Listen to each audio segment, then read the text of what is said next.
Bonjour tout le monde, c'est Jade, donc on se retrouve pour un nouveau tuto de perles à repasser et ce sera pour vous apprendre à réaliser Princesse Celestia de My Little Pony. Donc au niveau des perles, vous aurez besoin de 275 perles blanches, 73 perles bleues, 64 perles dorées, 48 perles violet clair, 36 perles vertes, 6 perles noires, 4 perles violet foncé et enfin 2 perles jaunes. Vous aurez également besoin du support licorne, donc celui-ci provient du site Creavea. Je vous remettrai bien sûr le lien du site dans la description et puis bien sûr vous aurez besoin d'une petite pince pour vous faciliter la tâche. Et puis on va pouvoir commencer, donc on va commencer par la couronne de Princesse Celestia. Donc on va venir se placer à peu près au niveau de la corne. Et on va venir placer comme ça 5 perles dorées. Donc là au niveau du haut de la tête, on va jusqu'au niveau de l'oreille. Et puis après on redescend, donc là on replace 3 perles dorées. Comme ceci. Vers l'intérieur on va placer 2 perles violet foncé pour faire le petit diamant de la couronne. Et enfin on redescend et on termine par 2 perles dorées. Voilà pour la couronne déjà. Ensuite on va passer à la crinière, donc ça c'est un petit peu plus compliqué pour se repérer. Donc là moi je vais partir de l'oreille et là je vais redescendre. Donc normalement il y a une courbe qui se présente à vous qui part un petit peu vers la droite et ensuite qui repart vers la gauche. Donc là je vais placer 6 perles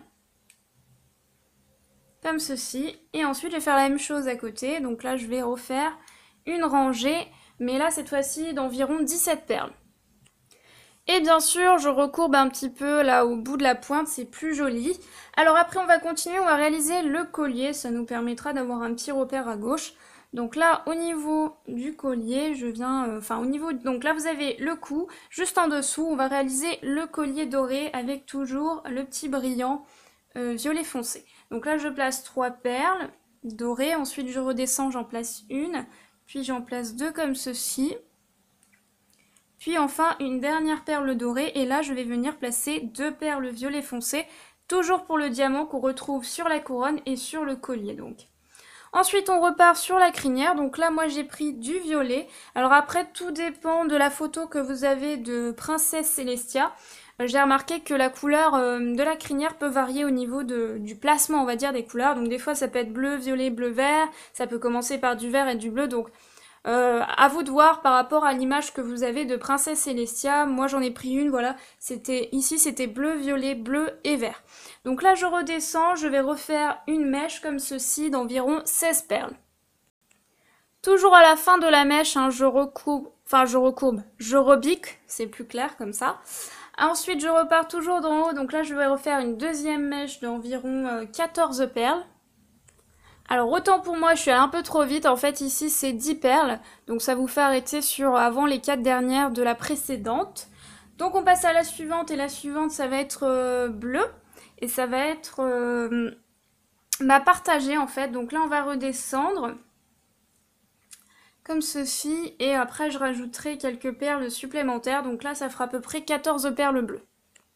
Comme ça, et là on remplit quand même à l'intérieur avec 2 perles bleues. Juste ici, donc c'est pour ça que je vous disais, je rajoute quelques perles bleues. Ensuite, on va venir passer au vert ici. Donc là, on vient placer uniquement du vert sur toute la partie du haut, là, restante. Là, je m'arrête au niveau de la fin de l'aile, juste ici. Donc là, vous avez 3 picots et ensuite, on rebique, donc on redescend tout simplement. On vient placer 3 perles vertes et après, ce sera terminé pour la crinière. Et puis on va passer maintenant à la queue. Donc on va refaire à peu près la même chose. Donc on va partir sur du bleu à l'extérieur. Donc on va faire une mèche de bleu. Ensuite on va faire la même chose pour la prochaine, mais on va placer du violet. Donc là on redescend juste à côté de la courbe précédente. Ensuite on revient vers l'intérieur de la queue. Donc on commence ici et on fait tout l'intérieur. Ensuite ce qu'il restera, on complétera avec du bleu. Donc là voilà la mèche de vert et ensuite je complète avec du bleu ce qu'il reste.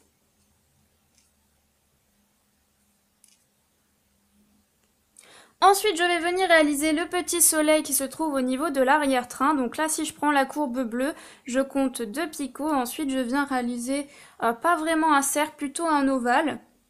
Donc de toute façon vous allez bien voir par rapport au support, hein, les picots comment ils sont placés. Donc là je réalise un petit ovale. Normalement, il doit vous rester 2 picots de libre à l'intérieur. Donc là, je prends du doré, hein. Donc normalement, ça ressemble à ça. Ensuite, je viens placer 2 perles jaunes dedans. Et ensuite, je réalise les petits coins, on va dire, des soleils, ce qu'il y a autour.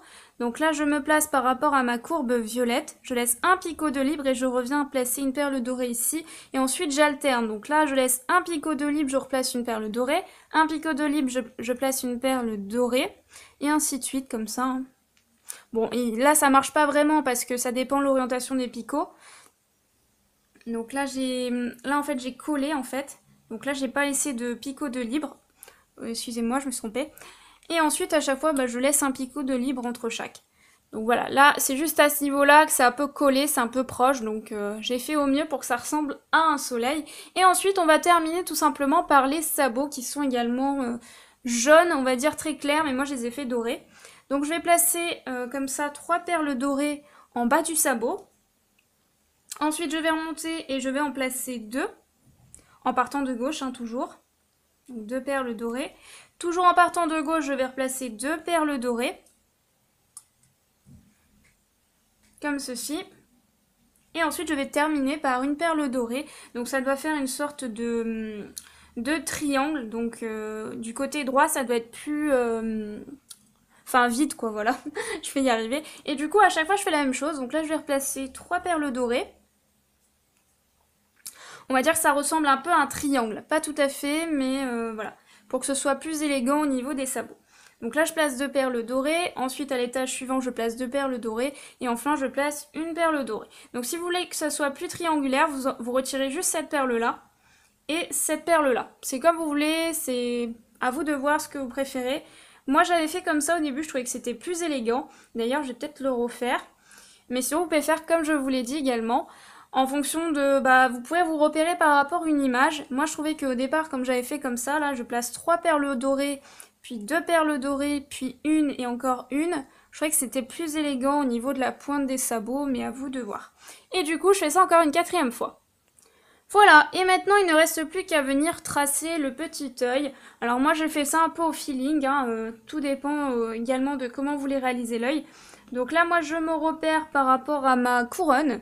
Donc je laisse à peu près, il y a 2 picots de libre entre la perle dorée là. Et ensuite je vais placer donc 2 perles noires. Je redescends, je place une perle noire.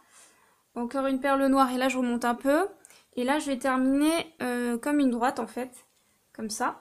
Et là, normalement, vous avez 2 picots de libre à l'intérieur. Et là, je vais placer donc une perle violette juste ici. Et là, je laisse le picot de libre puisque tout ce qu'il reste maintenant, je vais placer uniquement du blanc puisque Princesse Celestia, son corps est majoritairement blanc. Voilà, donc après, tout dépend de la licorne que vous voulez réaliser.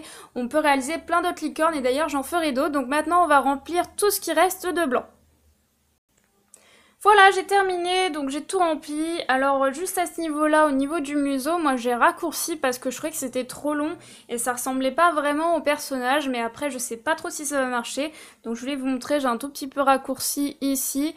Après vous pouvez faire vraiment le museau jusqu'au bout. Moi je trouvais que c'était pas très joli. Donc du coup j'ai réduit et maintenant il ne reste plus qu'à repasser la création. Donc n'oubliez pas de venir placer du papier sulfurisé par-dessus la création. Et bien sûr, je vais vous montrer ensuite le résultat une fois que j'aurai repassé la création.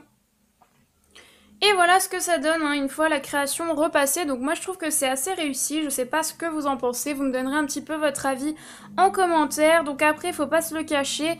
Même si j'ai bien repassé des deux côtés, c'est quand même une création qui est un petit peu fragile.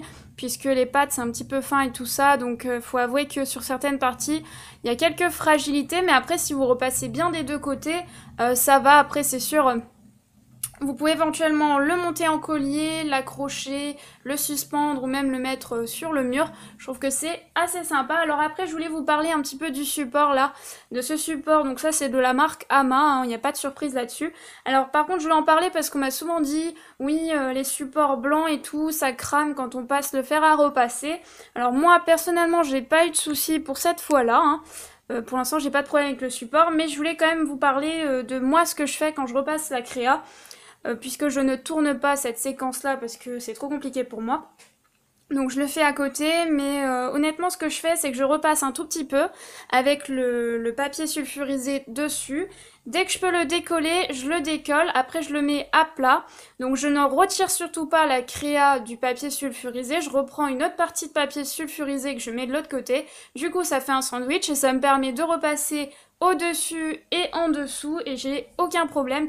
Du coup, je passe pas trop de temps sur le support, ce qui évite de l'abîmer, de le brûler, etc. Voilà, c'est mon petit conseil que je vous donne. Et puis après, bah, repassez bien des deux côtés pour ne pas avoir de surprise.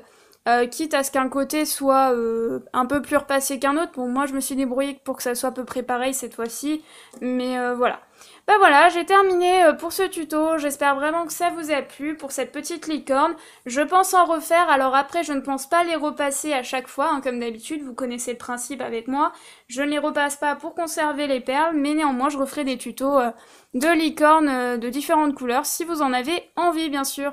Voilà, je vous dis à très vite pour un nouveau tuto. Bye!